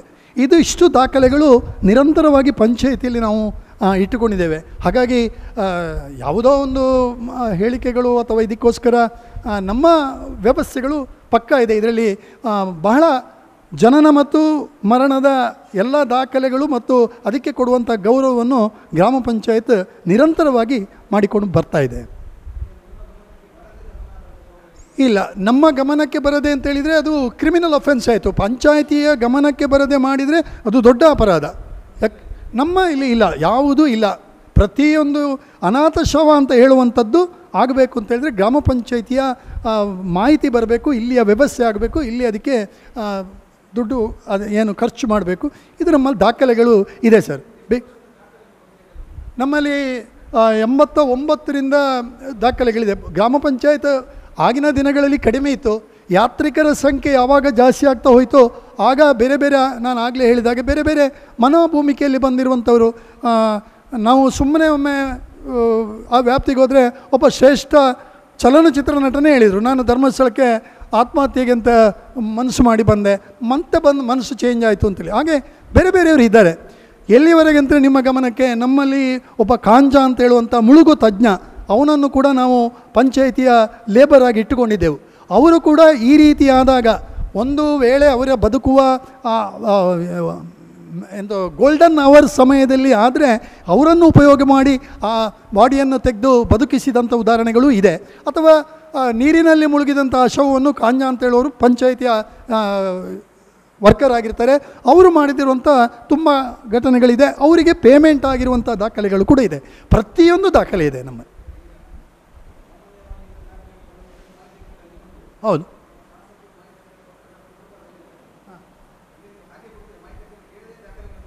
ಅಲ್ಲ, ಇದು ಪಂಚಾಯಿತಿ ದಾಖಲೆಗಳನ್ನು ಸಾರ್ವಜನಿಕಕ್ಕೆ ಕೊಡಬೇಕು ಅಂತೇಳಿದರೆ ಅದಕ್ಕೊಂದು ವ್ಯವಸ್ಥೆ ಇದೆ. ಯಾಕೆಂತೇಳಿದರೆ ಈಗ ಇರುವಂತಹ ಸೂಕ್ಷ್ಮ ಪರಿಸ್ಥಿತಿ ಮತ್ತು ಆ ಎಲ್ಲ ಪ್ರಕರಣಗಳು ಕೋರ್ಟಿನಲ್ಲಿರುವ ಕಾರಣ ಅದರ ಬಗ್ಗೆ ನಾವು ಜಾಸ್ತಿ ಇದು ಮಾಡಲಿಕ್ಕೆ ಆಗೋದಿಲ್ಲ. ಹಾಗಾಗಿ ನಿಯಮಾನುಸಾರವಾಗಿ ಯಾರು ಅಪ್ಲೈ ಮಾಡಿಕೊಂಡು ಇದನ್ನು ಕೇಳ್ತಾರೆ ಅವರಿಗೆ ನಾವು ನಮ್ಮ ದಾಖಲೆಗಳನ್ನು ಕೊಡ್ತೇವೆ. ಈಗಾಗಲೇ ನಿಮ್ಮಲ್ಲಿ ಹೇಳುವಂಥದ್ದು ಇದು ಆಡಿಟ್ ರಿಪೋರ್ಟ್ ಇದೆ ನಮ್ಮಲ್ಲಿ. ವಾರ್ಷಿಕವಾದಂಥ ಆಡಿಟ್ನಲ್ಲಿ ಅನಾಥ ಶವ ದಫನಕ್ಕೆ ಇಷ್ಟು ಖರ್ಚಾಗಿದೆ ಅಂತ ಹೇಳುವಂಥದ್ದನ್ನು ಕೊಟ್ಟು ಎಲ್ಲ ಆಡಿಟ್ ಇದು ಕೊನೆಯ ಸೈನು ಇದೆ, ಗೆಜೆಟೆಡ್ ಆಫೀಸರ್ ಸೈನ್ ಮಾಡಿರುವಂಥದ್ದು ಕೂಡ ಇದೆ. ಇಷ್ಟೆಲ್ಲ ಪರಿಪೂರ್ಣವಾದಂಥ ದಾಖಲೆಗಳಿದೆ. ಇಲ್ಲ, ನಾವು ಮಾಹಿತಿ ಹಕ್ಕಲ್ಲಿ ಕೇಳಬೇಕು. ಮಾಹಿತಿ ಹಕ್ಕಲ್ಲಿ ಕೇಳಿಕೊಂಡು ಕೊಡುವಂಥದ್ದು ನಮ್ಮ ಒಂದು ನಿಯಮ. ಸಾಧಾರಣ ಮೊದಲು ಒಂದು ಪರಿಸ್ಥಿತಿಯ ಇಲ್ಲಿಯ ಪುರಜನ ಸೇವಾ ಸಮಿತಿಯವರು ಇಟ್ಕೊಂಡು ಮಾಡಿದರು. ಬಟ್ ಅದನ್ನು ಗ್ರಾಮ ಪಂಚಾಯತಿಗೆ ಬಂದಾಗ ಸುಮಾರು 2002 ಇದರಲ್ಲೆಲ್ಲ ನಾವು ಪ್ರಾರಂಭ ಮಾಡಿದ್ದೇವೆ. ಅಲ್ಲಿಯೂ ನಮ್ಮ ದಫನ ಭೂಮಿ ಇರುವಂಥದ್ದಲ್ಲಿಯೇ ಗ್ರಾಮ ಪಂಚಾಯಿತಿಯ ಅನಾಥ ಶವಗಳು ಅಥವಾ ಕೆಲವರಿಗೆ ದಫನ ಮಾಡುವಂಥ ವಿಧಿವಿಧಾನಗಳಿದ್ದರೆ ಅದಕ್ಕೂ ಇರುವಂಥದ್ದು ಅದೇ ದಫನ ಭೂಮಿ. ಈಗ ಕೂಡ ದಫನ ಮಾಡುವಂಥದ್ದು ಅದೇ ರುದ್ರಭೂಮಿಯಲ್ಲಿ. ಇನ್ನೊಂದು ವಿಶೇಷ ಅಂತ ಹೇಳಿದರೆ, ನಿಮ್ಮ ಒಂದು ಕುತೂಹಲ ಕೇಳ್ತೇನೆ. ಒಂದು ಅನಾಥ ಶವ ಹಾಗೆ ದಫನ ಆಗ್ತದೆ. ದಫನ ಆಗಿ 2 ದಿವಸ ಆದ ಮೇಲೆ ಅದರ ವಾರಿಸುದಾರರು ಬರ್ತಾರೆ. ವಾರಿಸುದಾರರು ಬಂದು ಆ ಬಾಡಿಯನ್ನು ತೆಗೆಸ್ತಾರೆ, ತಗೊಂಡು ಅವರು ಊರಿಗೆ ಹೋಗಿ ಅಂತ್ಯ ಸಂಸ್ಕಾರ ಮಾಡ್ತಾರೆ. ಅಂತ ಹೇಳಿದರೆ ಇಷ್ಟು ದಾಖಲೆಗಳಿದೆ ಮತ್ತು ಅದಕ್ಕೆ ಬೇಕಾದಂಥ ಪೂರ್ವ ದಾಖಲೆಗಳನ್ನು ಕೊಟ್ಟಾಗ ಅವರಿಗೆ ಹ್ಯಾಂಡ್ ಓವರ್ ಮಾಡಿದ್ದು ಕೂಡ ಪೊಲೀಸ್ ಇಲಾಖೆ ಇದ್ದು, ನಾವಲ್ಲ. ಪಂಚಾಯತಿಗೆ ನಮಗೆ ಅಥಾರಿಟಿ ಇಲ್ಲ ಅಲ್ಲ. ಆಗಿನ ದಿನಗಳ ನೆನಪು ಮಾಡಿದಾಗ ಅಲ್ಲೆಲ್ಲಿಯ ಅರಣ್ಯ ಸಾರ್ವಜನಿಕ ಇದರಲ್ಲಿ ಮಾಡ್ತಿದ್ದಂಥದ್ದು ಮತ್ತು ಸರ್ಕಾರಿ ಭೂಮಿ ಇರುವಂಥದ್ದು ಎಲ್ಲಿ ಇದೆ, ನಮಗೆ ಅನುಕೂಲಕರವಾಗಿರುವಂಥದ್ದು ಎಲ್ಲಿ ಸ್ಥಳ ಇದೆ, ಆ ಸ್ಥಳಗಳಲ್ಲಿ ನಾವು ಪೊಲೀಸವರ ಸಮ್ಮುಖದಲ್ಲಿ ಮತ್ತು ಅವರ ಮಾರ್ಗದರ್ಶನದಲ್ಲಿ ನಾವು ಪಾರ್ಟ್, ಅದನ್ನು ದಫನ ಮಾಡಲಿಕ್ಕೆ ಮಾತ್ರ ನಾವು ಪಾರ್ಟ್, ಮುಂದಿದ್ದೆಲ್ಲವೂ ಪೊಲೀಸ್ ಇಲಾಖೆ ಇರುವಂಥದ್ದು. ಹಾಗಾಗಿ ಪೊಲೀಸ್ ಇಲಾಖೆ ಇದರ ನಿರಂತರವಾದಂಥ ವ್ಯವಸ್ಥೆಯ ಭಾಗದಲ್ಲಿ ಅವರು ಪ್ರಮುಖ ಪಾತ್ರ ವಹಿಸ್ತಾರೆ. ಇಲ್ಲ, ಅದು ಎಲ್ಲ ರೆಗ್ಯುಲೇಷನ್ನಲ್ಲಿರುವಂಥದ್ದು ದಫನವೇ ಮಾಡಬೇಕು. ಯಾಕಂತೇಳಿದರೆ ಹೇಳಿದಾಗೆ ಅವತ್ತಿನ ಒಂದು ಉದಾಹರಣೆಗಳ ಥರ ಯಾರಾದರೂ ಬಂದರು ಕೇಳಿದರು, ಹಾಗದು ಅವಕಾಶಗಳಿರಬಾರ್ದು ಅಂತ ಹೇಳುವಂಥದ್ದಕ್ಕೆ ದಫನವೇ ಮಾಡುವಂಥದ್ದು. ಈಗಾಗಲೇ ಧರ್ಮಸ್ಥಳ ಗ್ರಾಮ ಪಂಚಾಯಿತಿಯ ಕ್ಷೇತ್ರದ ವ್ಯಾಪ್ತಿಯಲ್ಲಿ ಮಹಾದ್ವಾರದ ಹೊರಗಡೆ ಪ್ರಮುಖ ಸ್ಥಳಗಳಲ್ಲಿ ಪಂಚಾಯತ್ಗಳಲ್ಲಿ CC ಕ್ಯಾಮರಾ ಅಳವಡಿಕೆ ಸುಸಜ್ಜಿತವಾಗಿದೆ. ಎಲ್ಲ ಚಲನವಲನಗಳನ್ನು ವೀಕ್ಷಿಸುವಂಥ ಪ್ರಯತ್ನಗಳು. ಪೊಲೀಸ್ ಇಲಾಖೆ ನಮಗೆ ರಿಕ್ವೆಸ್ಟ್ ಕೊಟ್ಟಾಗ ನಾವು ಒಂದಷ್ಟು ನಮ್ಮ ಬಜೆಟ್ನ ಒಳಗಡೆ ಕೇಳಿದ್ದಕ್ಕೆ ನಾವುಗಳು ಕೊಟ್ಟಿದ್ದೇವೆ. ಸಾಂದರ್ಭಿಕವಾಗಿ ಯಾರಾದರೂ ಪ್ರಯೋಜಕರನ್ನು ಹುಡುಕಿಕೊಂಡು ಅವರನ್ನು ಸಂಪರ್ಕ ಮಾಡಿಕೊಂಡು ವ್ಯವಸ್ಥೆ ಮಾಡಿದ್ದೇವೆ. ಆ ಬೇಡಿಕೆಯನ್ನು ಕ್ಷೇತ್ರದ ಒಂದು ಪ್ರಸಿದ್ಧ ಕ್ಷೇತ್ರದಿಂದ ಅವರಿಗೆ ಕೂಡ ನಾವು ಬೇಡಿಕೆ ಇಟ್ಟೆವು. ಹೀಗೀಗೆ CC ಕ್ಯಾಮರಾಗಳ ಬೇಡಿಕೆ ಇದೆ, ಅದಕ್ಕೂ ಕೂಡ ಅವರು ಸ್ಪಂದನೆಯನ್ನು ಕೊಟ್ಟು CC ಕ್ಯಾಮರಾ ಕೊಟ್ಟಿದ್ದಾರೆ, ನೆರವು ಮಾಡಿದ್ದಾರೆ. ಅದೇ ನಾವು ಇದನ್ನು ಏನಂತ ಮಾಡಿದ್ದೇವೆ ಅಂತ ಹೇಳಿದ್ರೆ, ಸಾರ್ವಜನಿಕ ವ್ಯವಸ್ಥೆಯಲ್ಲಿ ಅವರು ಮಾಡಿದ್ದಾರೆ. ಹಾಗಾಗಿ ನಾವು ಇದನ್ನು ನಮ್ಮ ರಿಕ್ವೆಸ್ಟ್ ಮಾತ್ರ ಇರುವಂಥದ್ದು. ಯಾಕೆಂದರೆ ಸರಿ ಸರಿ ಸರಿ ಸರಿ CC ಕ್ಯಾಮರಾ ಇದೆ. ಈ ನಿಟ್ಟಿನಲ್ಲಿ ನಾನು ಭಾಳ ಸ್ಪಷ್ಟವಾಗಿ ಮತ್ತು ಅಧಿಕಾರಯುತವಾಗಿ ಹೇಳ್ತೇನೆ. ಯಾಕೆಂತೇಳಿದರೆ ಅವರು ಕೂಡ ಧರ್ಮಸ್ಥಳ ಗ್ರಾಮ ಅಂತ ಹೇಳುವಾಗ, ಧರ್ಮಸ್ಥಳ ಗ್ರಾಮ 8 ವಾರ್ಡ್ಗಳು, 7,000 ಚಿಲ್ಲರೆ ಎಕರೆ ಭೂಮಿಗಳು, ಇದೆಲ್ಲವೂ ಧರ್ಮಸ್ಥಳ. ಕೇವಲ ಕ್ಷೇತ್ರ ಅಥವಾ ಅದನ್ನು ಗುರಿ ಮಾಡಿಕೊಂಡು ಇಡೀ ಗ್ರಾಮವನ್ನು ಬೆಟ್ಟು ಮಾಡುವಂಥದ್ದು ಸರಿಯಾದ ವ್ಯವಸ್ಥೆಗಳಲ್ಲ. ಅದಕ್ಕೆ ಏನು ದಾಖಲೆಗಳಿದೆ ಅದನ್ನು ಒದಗಿಸಿಕೊಂಡು ನ್ಯಾಯವನ್ನು ಪಡಿಬೇಕು. ಬಿಟ್ಟರೆ ಧರ್ಮಸ್ಥಳದ ಏನೋ ಒಂದು ಪ್ರಕರಣವನ್ನು ಹಿಡ್ಕೊಂಡು ಅದನ್ನು ಬೇರೆ ಬೇರೆ ನರೇಷನ್ ಮಾಡಿಕೊಂಡು ಹೋಗುವಂಥದ್ದು, ಮತ್ತೆ ಪುನಃ ಪಂಚಾಯಿತಿಯನ್ನು ಎಳೆಯುವಂಥದ್ದು ಸರಿಯಿಲ್ಲ. ಪಂಚಾಯಿತಿ ಮಟ್ಟದಲ್ಲಿ ನಾವು ಅದನ್ನು ಭಾಳ ಖಂಡಿಸ್ತೇವೆ. ಯಾಕಂದರೆ ಇದು ಗ್ರಾಮಕ್ಕೆ ಬಂದಂಥ ಒಂದು ಕಪ್ಪು ಚುಕ್ಕೆ. ಇಡೀ ಗ್ರಾಮ ಅಂತೇಳಿದರೆ ಕೇವಲ ಒಂದು ದೇವಸ್ಥಾನ ಒಂದು ಭಾಗ ಅಲ್ಲ. ಇಡೀ ಗ್ರಾಮ ಅಂತೇಳಿದರೆ ಇಷ್ಟು ದೊಡ್ಡ ವಿಸ್ತೀರ್ಣ ಇರುವಂಥ, ಬೇರೆ ಬೇರೆ ಮನೋಭೂಮಿಕೆ ಇರುವಂಥ, ಬೇರೆ ಬೇರೆ ಧರ್ಮ ಪಾಲನೆ ಮಾಡುವಂಥ ಜನಗಳಿರುವಂಥ ಒಂದು ಸೌಹಾರ್ದಯುತವಾದಂಥ ಗ್ರಾಮ ಪಂಚಾಯತಿ. ಇಲ್ಲಿ ಎಲ್ಲರೂ ನಾವು ಒಟ್ಟಿಗೆ ಎಲ್ಲ ಆಚರಣೆಗಳನ್ನು ಸಂತೋಷದಲ್ಲಿ ಮಾಡ್ತೇವೆ, ಒಳ್ಳೆಯ ಸಹೋದರ ಭಾವದಲ್ಲಿ ಇದ್ದೇವೆ. ಹಾಗಾಗಿ ಇದೆಲ್ಲ ಸರಿಯಲ್ಲ. ಯಾರು ಈ ರೀತಿಯ ಇದು ಮಾಡ್ತಾರೆ ಅವರು ಎಚ್ಚರ ವಹಿಸಬೇಕು. ಮತ್ತು ಮುಂದಿನ ದಿನದಲ್ಲಿ ಗ್ರಾಮ ಪಂಚಾಯಿತಿಯ ಇದನ್ನು ಮಾಡಬಾರ್ದು. ಮತ್ತು ಒಂದು ಕ್ಷೇತ್ರವನ್ನು ಮಾಡಿದರೂ ಕೂಡ ಅದು ಕೂಡ ಗ್ರಾಮ ಪಂಚಾಯಿತಿ ಕೂಡ ಜವಾಬ್ದಾರಿ. ಯಾಕಂದರೆ ಆ ಗ್ರಾಮ ಪಂಚಾಯತಿನ ಒಳಗೆ ಬಂದಿರುವ ಕಾರಣ ಅದನ್ನು ಕೂಡ ಮಾಡುವಂಥದ್ದು ಸರಿಯಲ್ಲ ಅಂಥೇಳಿ ನಮ್ಮ ವಿನಂತಿ. ಈ ಹಿಂದೆ 2010ರಲ್ಲಿ ಅಧ್ಯಕ್ಷರಾದಂಥ ಕೇಶವ ಗೌಡ ಅವರಿರುವಾಗ ಒಂದು ಪತ್ರಿಕಾಗೋಷ್ಠಿಯನ್ನು ಮಾಡಿದರು. ಆಗ ಭಾಳ ಪ್ರಸಿದ್ಧವಾಗಿ 400 ಅಸಹಜ ಸಾವು ಹಾಗೆ ಹೀಗೆ ಅಂತೇಳಿ ದೊಡ್ಡ ಇದಾಗಿತ್ತು. ಆದರೆ ನಾನು ಕೂಡ ಸದಸ್ಯನಾಗಿದ್ದೆ. ನಾವು ಇದೇ ಮಾಹಿತಿಯನ್ನು ಕೊಟ್ಟಿದ್ದೇವೆ. ಗ್ರಾಮ ಪಂಚಾಯಿತಿಯಲ್ಲಿ ಆ ರೀತಿಯದ್ದು ಯಾವುದೂ ನಡೀತಾ ಇಲ್ಲ, ಗ್ರಾಮ ಪಂಚಾಯತ್ ವ್ಯಾಪ್ತಿಯಲ್ಲಿ ನಡೀತಾ ಇಲ್ಲ, ಕ್ಷೇತ್ರದಲ್ಲಿಯೂ ನಡೀತಾ ಇಲ್ಲ. ಇದು ಸುಮ್ಮನೆ ಒಂದು ಕಪೋಲಕಲ್ಪಿತವಾದಂಥ ಹೇಳಿಕೆಗಳು. ಎಲ್ಲ ಅಸಹಜ ಸಾವುಗಳಿಗೂ ಕೂಡ ದಾಖಲೆಗಳಿದೆ, ಅದರ ಹಿನ್ನೆಲೆಗಳು ಕೂಡ ಯಾಕೆ ಆಗಿದೆ ಅಂತ ಹೇಳುವಂಥದ್ದು ದಾಖಲೆಗಳಿದೆ. ಹಾಗಾಗಿ ಆ ದಾಖಲೆಗಳನ್ನು ಆಧಾರವಾಗಿಟ್ಟುಕೊಂಡು ಹೋದರೆ ಅದಕ್ಕೆ ಉತ್ತರ ಸಿಗ್ತದೆ. ಅದು ಸುಮ್ಮನೆ ಕೆಸರು ಹಾರಿಸುವಂಥ ಕೆಲಸ ಬಿಟ್ಟರೆ ಇಲ್ಲಿ ಆ ರೀತಿದ್ದು ಯಾವುದೂ ಇಲ್ಲ. ಅಲ್ಲ, ನನಗೆ ಯಾರು ಏನು ಅಂತೇಳಿ ನನಗೆ ಏನು ಗೊತ್ತಿಲ್ಲ. ನೀವು ಹೇಳಿದಾಗೆ ಯಾರು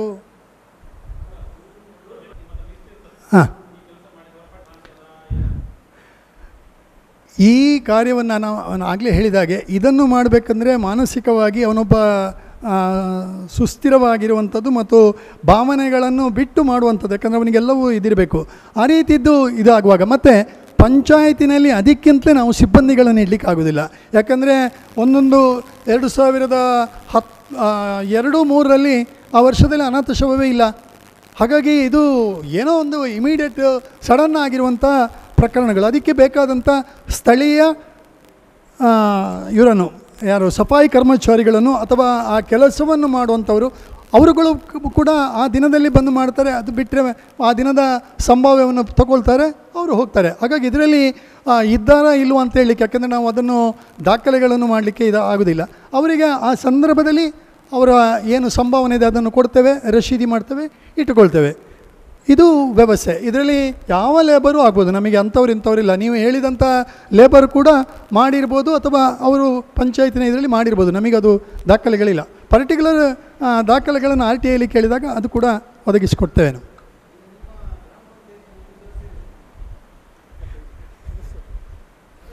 ಇಪ್ಪತ್ತೈದು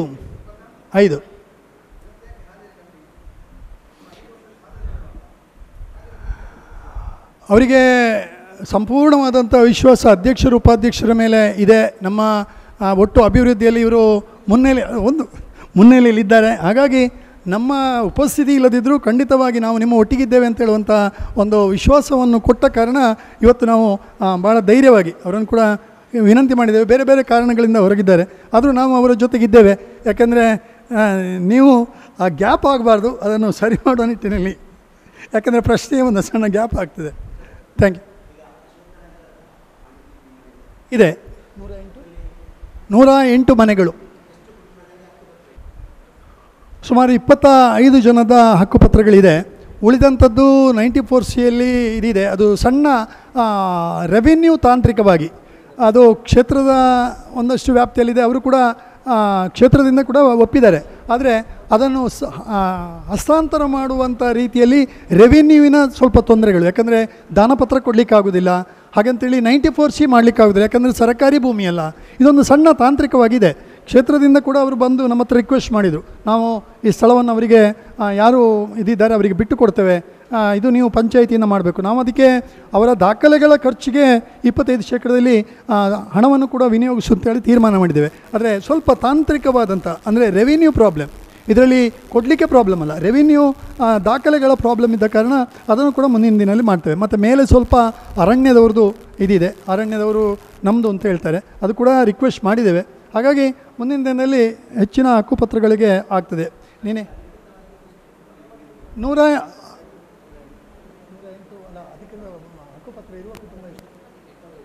25ರಿಂದ 30 ಇರ್ಬೋದು.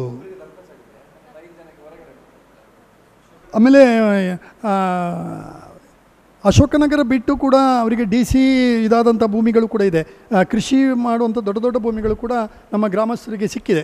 ಜೋಡಿಸ್ಥಾನದ ಪಕ್ಕದಲ್ಲಿ ಅವರು ಕೃಷಿಯನ್ನು ಕೂಡ ಮಾಡ್ತಾಯಿದ್ದಾರೆ. ಇದೆ.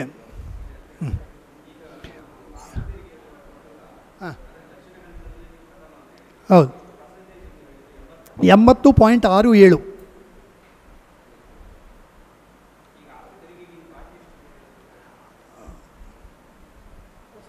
ವಸೂಲಿಗೆ ಬಾಕಿ. 45,65,11 ರೂಪಾಯಿ ಬಾಕಿ ಇದೆ.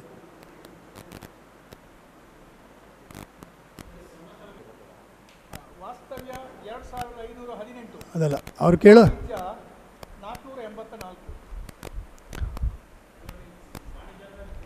ಬಾಕಿ ಕಟ್ಟಡಗಳು ಒಂದು 12 ಇದೆ. ಅವರ ಎಲ್ಲ ದಾಖಲೆಗಳನ್ನು ಇದು ಮಾಡಿಕೊಂಡು ಇದು ಮಾಡಿದ್ದಾರೆ.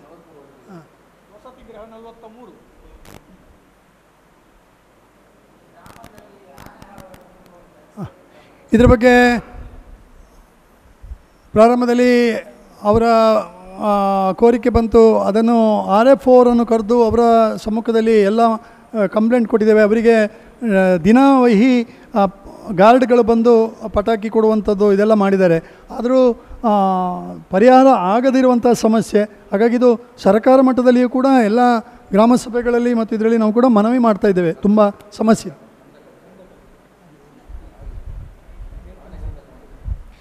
ಮತ್ತು ಅದರ ಒಂದು ಪರ್ಮನೆಂಟ್ ರೂಟ್ ಅಂತ ಹೇಳುವಂಥದ್ದು ನೇರ್ತನೆಯಿಂದ ಶಿಬಿಯವರಿದ್ದಾರೆ, ನೇರ್ತನೆಯಿಂದ ಇಳಿದು ಬಂದು ಬಳಿಯಾರಿನ ತೋಡಿನ ಮೂಲಕ ಮುಳಿಕಾರಿಗೆ ಹೋಗುವಂಥದ್ದು. ಹಾಗಾಗಿ ಅಲ್ಲಿ ಒಂದು ದೊಡ್ಡ ಕಂದಕವನ್ನು ಕೂಡ ಮಾಡಿದ್ದಾರೆ, ಕಂದಕ ಕೂಡ ಆಗಿದೆ.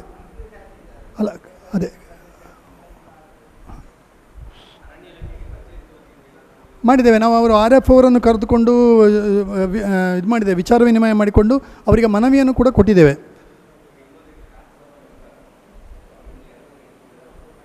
₹2,91,00,000 ಧರ್ಮಸ್ಥಳ ಗ್ರಾಮ ಪಂಚಾಯಿತಿಯ 2 ವಾರ್ಡ್ಗಳ ಪರಿಶಿಷ್ಟ ಜಾತಿ ಪಂಗಡ ಇವರ ಭಾಗದ ಅಭಿವೃದ್ಧಿಗೆ ಸಹಕಾರವನ್ನು ಕೊಟ್ಟಿದ್ದಾರೆ.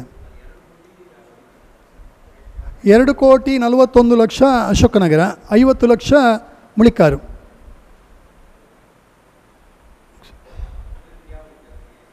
ಅದು CC ಚರಂಡಿ, CC ರೋಡ್ಗಳು, ಆಮೇಲೆ CC ಚರಂಡಿಯಲ್ಲಿ 2 ವೆರೈಟಿ, ಒಂದು ಓಪನ್ ಚರಂಡಿ ಮತ್ತೊಂದು ಸ್ಲ್ಯಾಬ್ ಹಾಕಿರುವಂಥ. ಅಂತ ಹೇಳಿದರೆ ಭಾಳ ದೊಡ್ಡ ಚಾಲೆಂಜ್ ಇರುವಂಥದ್ದು ಮೇಲಿನ ಬೆಟ್ಟದಿಂದ ಬರುವಂಥ ನೀರು. ಅದಕ್ಕೆ ಮೇಲೆ ದೊಡ್ಡ CC ಚರಂಡಿಯನ್ನು ಓಪನ್ ಇರುವಂಥದ್ದನ್ನು ಮಾಡಿ ಅದನ್ನು ನೀರು ಕಳಿಸುವಂಥದ್ದು ಮಾಡು. ಮತ್ತು ದಾರಿದೀಪ ಕೂಡ ಅದರಲ್ಲಿ ಇದೆ. ಧನ್ಯವಾದ. ನೀವು ನಮ್ಮೂರಿನ ಇನ್ನಷ್ಟು ಹೊಸ ಸುದ್ದಿಗಳನ್ನ ವೀಕ್ಷಿಸಬೇಕೆ? ಹಾಗಾದ್ರೆ ಈಗಲೇ ನಮ್ಮೂರ ಸುದ್ದಿ ಯೂಟ್ಯೂಬ್ ಚಾನೆಲ್ನ ಸಬ್ಸ್ಕ್ರೈಬ್ ಮಾಡಿ, ಬೆಲ್ ಐಕಾನ್ ಕ್ಲಿಕ್ ಮಾಡಿ.